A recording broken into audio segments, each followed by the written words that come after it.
First of all, thank you for inviting me here, giving this presentation about my work. So, I'm Enrico Mossotto, and I'm working on creating mathematical models and, more in general, applying machine learning to clinical data in order to help clinicians in delivering the diagnosis, the most correct diagnosis, as quickly as possible. In this case, on inflammatory bowel disease. So, first of all, a bit of background. Inflammatory bowel disease, like asthma or arthritis, is a common and complex autoimmune disease, which means that your immune system attacks itself, your body. And the main characteristics of inflammatory bowel disease is the extent and the location of the inflammation within the gastrointestinal system. Depending where the inflammation is localized, you can define two subtypes. Ulcerative colitis, if the inflammation is localized to the large bowels, or if the inflammation is instead patchy, which means that is widespread across the entire length of the gastrointestinal system, you get diagnosed with Crohn's disease. Even if it looks quite simple to make this discrimination, particularly in kids, this boundary is very blurry.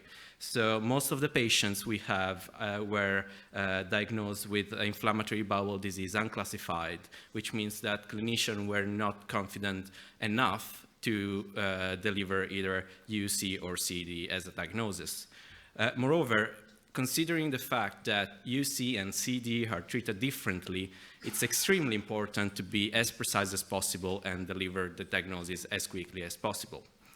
So our idea was to start working and collecting the same data that clinicians use on an everyday basis to make the diagnosis, which consists in endoscopy data that is it's a very macroscopic investigation that consists in using a camera and inspect the entire length of the gastrointestinal system, or histology data. So, unfortunately, endoscopy data is not always enough to define the diagnosis, so the histology is what gives you that plus that makes the diagnosis easier. And moreover, histology consists in collecting specimens from the gut, and then those specimens are sent off to the histopathology lab where they assess the microscopic state of the inflammation. So our database consists in more than 200 patients for which we had 20 binary features that were collected from those 10 locations, so 10 for endoscopy and 10 for histology. The first approach, of course, was to try to get an idea of what we are facing. So we applied unsupervised models such as PCA and MDS to cover both linear and nonlinear representations. And as you can see from the 3D plot, in blue, we have ulcerative colitis patients, and in red, Crohn's disease patients. And there's a huge overlap between the two clusters. So that's the scenario that clinicians are facing. So it's very, very hard to make the diagnosis when the two clusters are so overlapped. And not surprisingly, in yellow, you have IBDU patients, and those are scattered all over the space.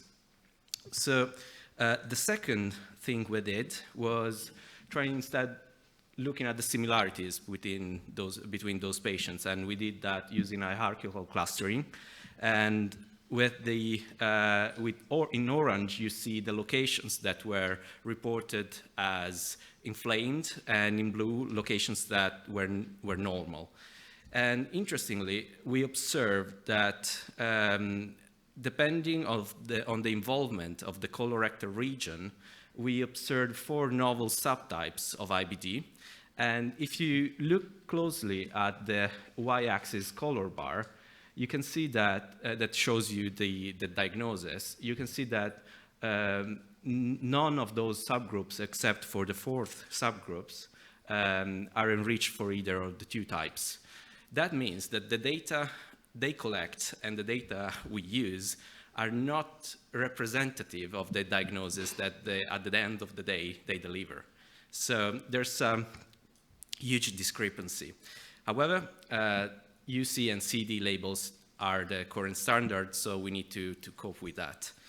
And therefore, we moved on and we created a supervised model that was trying to learn their decision-making. And to do so, we started from our whole data set comprising 239 patients. We set aside those 29 patients that were labeled as IBDU. And for the remaining one, we splitted those in two subsets. A first subset that we call discovery set that was used just to select the best parameters for our model that fits better the data and the features that are most representative with a recursive feature elimination and cross-validation approach. The other subset instead was actually used only for training and testing the model. As you can see, there's no information flow in terms of patients' data between the discovery set and the training set. That ensures that you're not overfitting your discovery with the, you're not overfitting your training with the discovery set information. So we then trained our support vector machine. I will cover that later, why we went for an SVM. And we collected most standard metrics on the performance of that model. Then, once that model was fully fitted, we had luck of having 48 additional patients from a completely different cohort. So we independently tested our model and we obtained independent metrics, which basically tells you how well that model generalizes. The final step was instead trying to reclassify those IBDU that were not be able to classify in either CD and UC to see whether if our model can be better than clinicians. I'm not saying that. Anyway, so as I said, we decided to use a support vector machine, and that's because we tested without any particular optimization. We tested different models. As you can see, in general, linear models perform better in this set on this data, and despite linear discriminant was actually better than linear SVM, we thought that the ease of working with a linear SVM was, of course, the better choice in our case. So we went for a linear SVM. Therefore, we created three different models. One fitted and so built only on endoscopy data, one only on histology data, and the last one on the combination of both. From the ROC curve, you can see that the histology model is the one that returns the greatest area under the curve of 0.87 and an accuracy of 83%. So that tells you that both types of evidence are needed in order to deliver the most accurate diagnosis. So that you need to bear in mind because in the current classification, the clinical classification that is used for assessing whether a patient is a CD or UC, they only use endoscopy. So that's called Paris classification. So this is a further evidence that probably the current classification need to be revised. We also tested whether the accuracy we were observing were real or not just randomly observed. So we created basically 10 to the 6 random models. And as you can see from the plot, the accuracy from all three models fall outside the randomly distributed models, which means that both are statistically significant. So the last step was then to classify IBDU patients. And as you might know, in supervised machine learning, you can collect posterior probabilities that tells you how confident was the model in assigning one of the other label. And as you can see, for most of the patients, the model was quite confident, but for some others, the decision was around the 50%. On the right-hand side panel, you see the same plot, but as a cumulative distribution. And the interesting part is that patients, let's see if I can move on the other. Yeah, you can get really high, so the model is either really good in really confident in assigning both of the one or the other label, or not confident at all. That means that for a subset of IBDU patients, the model was observing actually a pattern that was learned during the CD and UC training.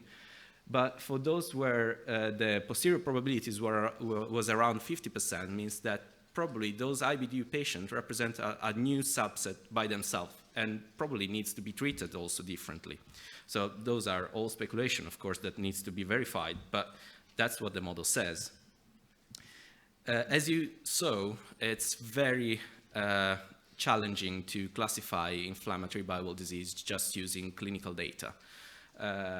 So in future, probably we're gonna need to implement different types of data, and that's what we are actually doing. And also, we show that the current data we are looking at is not representative of the clinical diagnosis. So we need to revise that, and to do so, we of course need more data, more patients, and we are currently working on a genomic model. We already have genomic data from more than 250 patients, and we are of course going to create also a combined model in hoping that that will improve the accuracy and the correctness of the prediction. So I'd like to thank my supervisors, colleagues from the hospital, my funders, the Hillary Marsden Fund scholarships, and I'm here for questions. So thank you very much.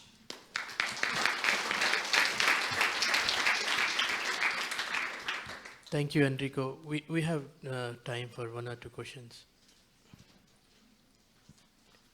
Hi, have you also tried nonlinear kernels? Yes. Yeah, there's we tried cubic and quadratic kernels, but as you can see that, so that was used as sort of as a benchmark to see which one was better performing. The fact that we also used a linear model helps in the feature selection step, because of course you can do the feature select. If you use a radial basis function or a polynomial kernel, you won't be able to do well, you can, but it gets trickier. So yeah. Okay, thanks. At what resolution did you use for input on the histology data? Did you 10x, 20x? For histology data, we got binary. So the input was binary, was either yes, we have inflammation or not. I'm not sure if I don't really know what the clinical notes were reporting. So it didn't use histological imaging data? Not, was based on histological reports. So basically when the histopathologist writes reports, it says we observe inflammation of this location, that location, and so on. Okay, so, was that a synoptic report or free text? That was a free text, unfortunately, okay. for the guy that went through the Okay, all right, thank you. Text. I guess follow-up question to that is, if you were to use directly the images and maybe use a deep neural network, would you get a better accuracy? Yeah. And the other question I had was, have you tried a 3-label classification with also the IBDU set, whether that gives you better accuracy overall? Yeah, we tried. It was getting worse. Okay.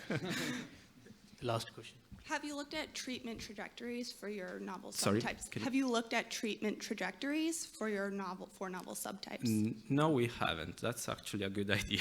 Thank you. Thanks. Thank you, Enrico. Our next speaker